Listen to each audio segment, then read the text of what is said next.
Finally tonight, as promised, a special comment about the shout of "you lie" during the presidential address to the joint session of Congress last night on the matter of health care reform. The 43rd president of the United States lied the nation into war, lied 4,343 of his fellow citizens to death in that war, lied about upholding the Constitution, and lied about weapons of mass destruction.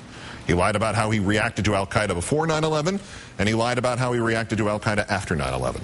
He lied about getting bin Laden, and he lied about not getting bin Laden. He lied about nation building in Iraq, lied about the appearance of new buildings in the nation of Iraq, and lied about embassy buildings in nations like Iraq.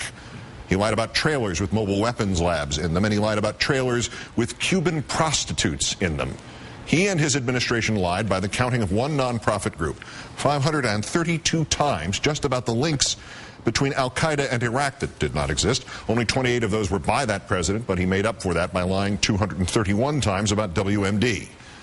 And yet not once did an elected Democratic official shout out during one of George W. Bush's speeches and call him a liar. Even when the president was George W. Bush, even when he was assailed from sidelines like my own, even when the lies came down so thick the nation needed a hat, he was still the president, and if he did not earn any respect, the office he held demanded respect. Moreover, that president and his congressional tools like Congressman Addison Graves, Joe Wilson of South Carolina, insisted not just unquestioned respect for the office. They wanted unanimous, lockstep compliance with the man. And when the blasphemy of mere respectful criticism somehow came anyway, say by that or by those built on that by the real Joe Wilson, Lord help he who might have made the slightest factual error in that criticism. Congressman Wilson and his masters and the flying monkeys of right-wing media would pursue the erroneous critic to the ends of their careers, firing hot accusations of moral or intellectual confusion and incompetence at the unbelievers. And that is the line Congressman Wilson crossed last night when he shouted, "You lie," at this president of the United States. Not the respect line, the stupid line. Hey, Mr. Wilson, this evening I let my emotions get the best of me when listening to the president's remarks regarding the coverage of illegal immigrants in the health care bill.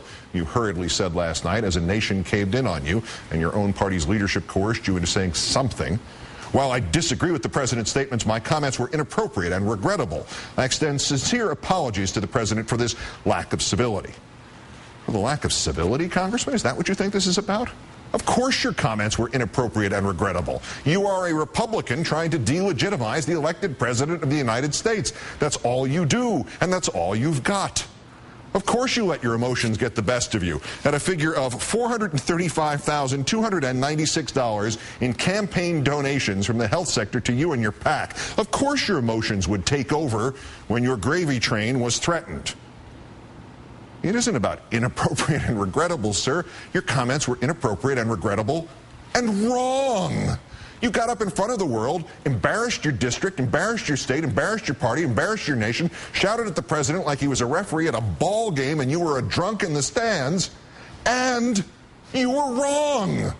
House Bill 3200 specifically says, sir, in language made precise and binding, in Section 246, under the heading, quote, "No federal payment for undocumented aliens." Look, Congressman, all capital letters for the benefit of the factually challenged. Nothing in this subtitle shall allow federal payments for affordability credits on behalf of individuals who are not lawfully present in the United States. You got it wrong. There is no ambiguity, sir. There is no disagreement. The bill says those here illegally will not be covered.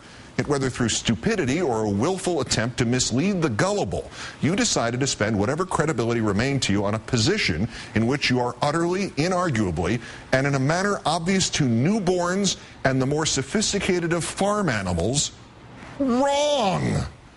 You apologize for your lack of civility. When are you going to apologize for your lack of being right?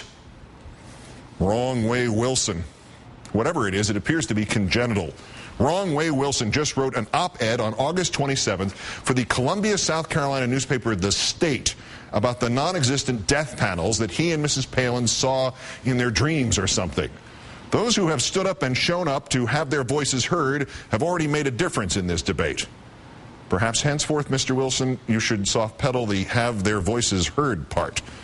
Citizens have discovered and brought to light numerous aspects of the healthcare overhaul, H.R. 3200, that are deeply troubling. These include the end-of-life counseling program, which has been correctly highlighted by former Alaska Governor Sarah Palin as a program which could lead to seniors being encouraged to seek less care in order to protect the government's bottom line.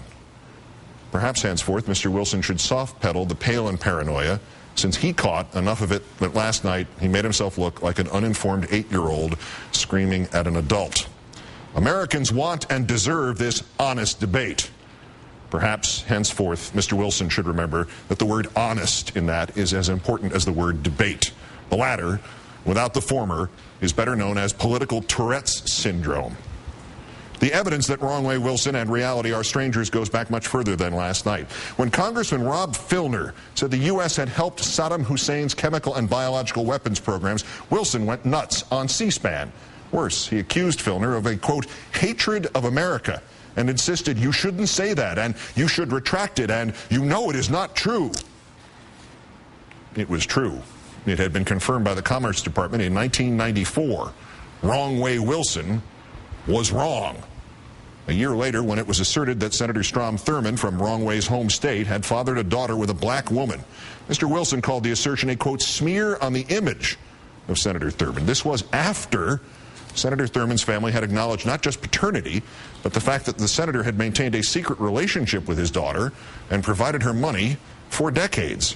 After this was admitted, Congressman Wilson considered references to it a smear and said Thurmond's daughter should have kept it to herself. Coincidence, of course, Wrong Way, that it would be you who would consider the confirmed, acknowledged biracial child of Strom Thurmond as a smear. And then it would be you again who, in the middle of a festival of blind racial rage dressed up as a healthcare debate, it would be you who would shout out, you lie, at a biracial president of the United States as he addressed Congress. And just a coincidence that it would be you who was the member of the radicalized, insurrection-glorifying group accused of harboring white supremacists called Sons of Confederate Veterans. But back to this incident. You have swallowed some of the Kool-Aid that you mix up for those damn fools who believe you, Congressman. You sounded as pathetic as those poor souls stampeded by corporate funding from the insurance and healthcare industries who shout out nonsense at those demonstrations of willful stupidity that have been mislabeled town halls. These places where a citizen's life is reduced to acting out that ridiculous maxim, if you're going to be wrong at the top of your voice. But Congressman, you're not supposed to be a town hall panicker. You're not supposed to be a rube defending the efficacy of the snake oil. You are a congressman, and still you are wrong at the top of your voice. Town halls, death panels, oligarchies, a multiracial president accused of hating half his own ancestry, neuroses about communist artwork, the idea that fascism and socialism are not mutually exclusive, grassroots protests bought and paid for by lobbyists and corporations, scared seniors, terrified enough to turn to insurance companies for protection against reformers who want to increase their coverage and cut their rates. Birchers, birthers, deathers, the voices in Michelle Bachmann's head. The Republican rebuttal to the President of the United States given by a guy who thought he could become Lord Bustani by paying a couple of English con men. And now to top off this pile of stupidity, Congressman Wrong Way Wilson, who, when a president publicly and ostentatiously gave credit for part of his health care reform proposal to the very Republican he swamped in the election last year, Wrong Way Wilson followed that bipartisan gesture by shouting, "You lie," as soon as he heard the truth. It is this week evident that the greatest threat to this nation is not terrorism, nor the economy, nor H1N1, nor even bad health care. It is rank, willful stupidity. When did we come to extol stupidity ahead of information and rely on voodoo, superstition, and prejudice ahead of education? How many Republicans believe in death panels and brownies and elves? When did we start to listen to elect the impregnably dense? I was almost too fearful of using that word impregnably because of the prospect that Governor Palin would go after me the way she went after David Letterman. The time has come to rise up and take this country back, to again make it safe for people who actually completed the 7th grade. The crime of Wrong Way Wilson was not reflected in his emotions, nor his disagreement, nor his inappropriate conduct, nor in his incivility. It was in his prideful wrongness. There are many vague portions of this bill, but Section 246 says it plain. No federal payment for undocumented aliens. I defend Congressman Wilson's right to incivility. A little incivility 6 years ago might have stopped the Iraq War. He can shout anything he wants at anybody he wants, in any circumstances he wants. Providing that he is willing to suffer the consequences of his actions, I am willing to suffer him. This nation can survive a president being disrespected by some nickel-dime congressman from Beaufort. The shame falls onto the shouter and not the one shouted at. But this nation cannot survive the continued acceptance, the continued endorsement, the continued encouragement, the continued institutionalization of stupidity. I think if Mr. Lincoln were alive, he might recast his most famous imagery in the light of the truest of our present crises. A house divided against itself cannot stand. I believe this government cannot endure permanently half smart and half stupid. Section 246 is written expressly. There will be no health care funding for those who are here illegally, and that there will be no mechanism created to establish such funding. I fear Section 247 will have to be rewritten expressly, so that there will be a mechanism created to establish stupid panels.